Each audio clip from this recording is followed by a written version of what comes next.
I'm Brian Hummell. I'm the Arizona and New Mexico Government Relations Director for the American Cancer Society Cancer Action Network. We do the advocacy work for the American Cancer Society. So I work with a couple of different groups. The CAB is one of them, and I happen to chair the policy committee on the CAB. I also chair the policy committee on the statewide Arizona Comprehensive Cancer Collaborative. So the work that I do in the policy area is informed by the community and the opportunity that exists. We need to educate elected officials about making cancer a priority.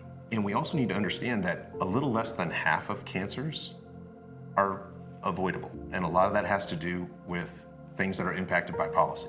That's tobacco use, that's having an active lifestyle, that's eating a healthy diet. If we can work on those things, and a lot of those things are related to policy, making sure that people have access to those things. You can't have a healthy diet if you don't have healthy foods that are available to you in a relatively close area. There are policies that can help people get access. This has to do with a program called the Well Woman Health Check Program. Every state in the country has a program that's part of the National Breast and Cervical Cancer Early Detection Program. The program screens women for breast and cervical cancer, and then if they're found to have cancer, it allows for Medicaid for treatment. In Arizona, we had the most restrictive policy around how to allow for treatment for those folks. We changed that. We changed that in 2013, and here was this chance to make this change to literally allow healthcare access to hundreds of thousands of Arizonans.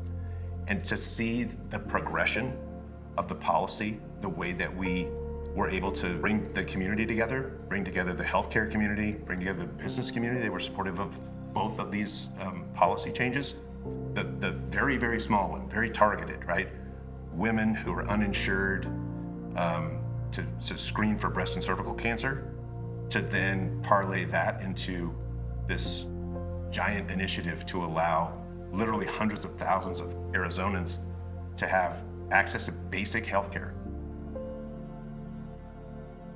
I think almost everybody has a story about a member of their family or a friend or a coworker who has experienced cancer.